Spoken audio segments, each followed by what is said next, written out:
আসসালামু আলাইকুম রহমতুল্লাহ। ভাইয়েরা, আপনারা জানেন আমরা একটা ক্লাস এখন করতেছি, সেটা হলো মাখরাজ এবং উচ্চারণ একসাথে একটা ক্লাস নিচ্ছি। সেটা মানে আগে তো আমরা হরফের আলাদা আলাদা ক্লাস নিচ্ছি, এখন মাখরাজের সাথে উচ্চারণটা আসলে কিভাবে, কোন হরফটা কিভাবে উচ্চারণ হবে সেই সম্পর্কে আজ জানাবো। পরের ক্লাস 10 নম্বর ক্লাস আমরা আজকে জানাবো। প্রথমে আমরা শুরু করব সিন দ্বারা, ঠিক আছে। সিন সিন উচ্চারণটা হবে জিহ্বার আগা সামনের উপরের দুই দাঁতের ফ্যাট এবং আগা হইতে উচ্চারণটা হয়, যেমন কি সিন সিন সিন সিন, ঠিক আছে। আওয়াজটা কেমন কেমন আওয়াজ, হ্যাঁ, সিন। তারপর হলো শিন, জিহ্বার মধ্যখান তারপর অপর উপরে তার সঙ্গে লাগাইয়া, ঠিক আছে, শব্দটা শিন শিন। উচ্চারণটা একটু মোটা, বুঝছো, শিন শিন শিন। তারপরে হলো সদ সদ সদ, সরব শব্দ সদ শব্দটি আসলে মোটা একটা উচ্চারণ, ঠিক আছে।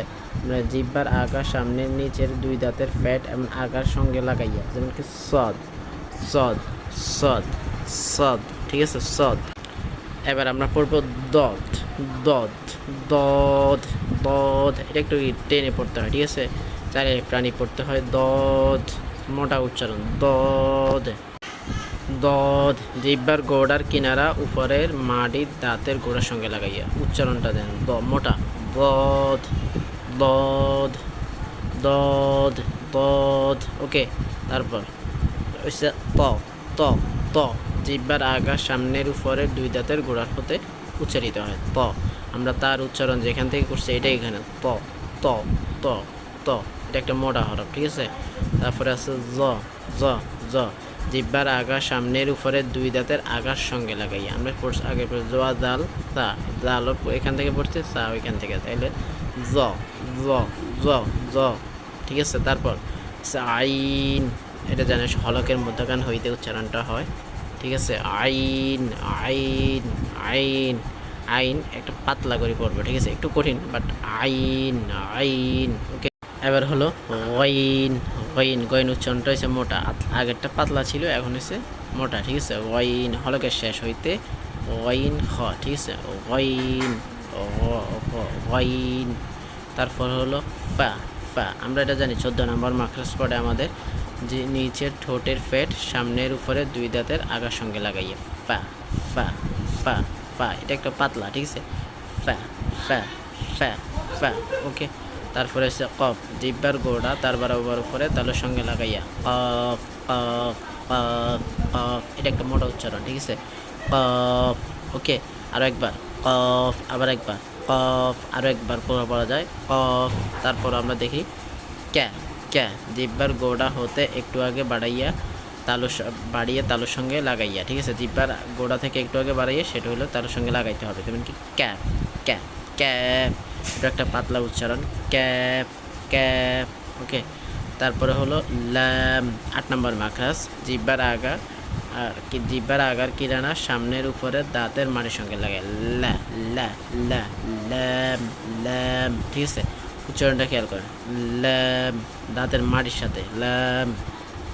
মিম মিম, আমরা পড়ছিলাম না ওয়াও বা মিম, বা বা বা পড়ছিলাম না, ওটা দুই ঠোঁট থেকে হয়, দুই ঠোঁটের বিজা জায়গা থেকে উচ্চারণটা হয় মিম মিম মিম। তারপর হলো নুন, জিহ্বার আগা বরাবর মানে উপরে তালুর সঙ্গে লাগাইতে হবে, ঠিক আছে। নুন নু নু নু নু নুন।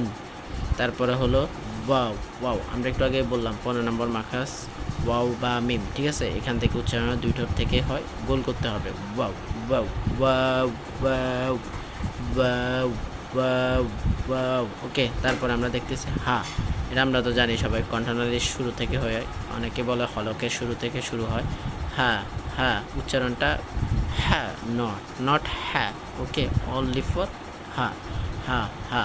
তারপর হলো হামসা হামসা হামসা। হলকে শুরু হইতে হামজা হা, আমরা দুইটাই তো জানি। হামজা একটু টান বেঁধিতে পড়তে হয়, হামসা হামসা। তারপর হলো ইয়া, আমাদের শেষ অক্ষর ইয়া ইয়া, ঠিক আছে। 6 নম্বর মাখরাজ আমরা আগে পড়ছিলাম, জিহ্বার মধ্যখান তার বরাবর পরে তালুর সঙ্গে লাগাইয়া, জিম শিন ইয়া। 6 নম্বরের লাস্ট এটা ইয়া ইয়া ইয়া। আমরা এখানে ছবি সহ আপনাদের দেখাচ্ছি ইয়া ইয়া ইয়া। ওকে, একালিফ টান ইয়া ইয়া ইয়া। আলহামদুলিল্লাহ, আমাদের আজকে মাখরাজ এবং উচ্চারণ কোনটা কী হবে সেই ক্লাসটা আমরা শেষ করলাম। 10 নম্বর ক্লাস আজকে আমাদের শেষ হলো। এভাবে আপনারা যদি বেশি বেশি প্র্যাকটিস করেন, ইনশাল্লাহ আপনারা অতি দ্রুত কোরআন শিখতে পারবেন, কোরআন শরীফের উচ্চারণগুলো ভালোভাবে। ইনশাল্লাহ নেক্সট আরেকটা ভিডিওর জন্য আপনারা অবশ্যই অপেক্ষা করবেন। আমরা তাড়াতাড়ি আরেকটা ভিডিও নিয়ে আসবো, আপনারা এই সুযোগে পড়াগুলো বারবার দেখবেন। ওকে, আসসালামু আলাইকুম।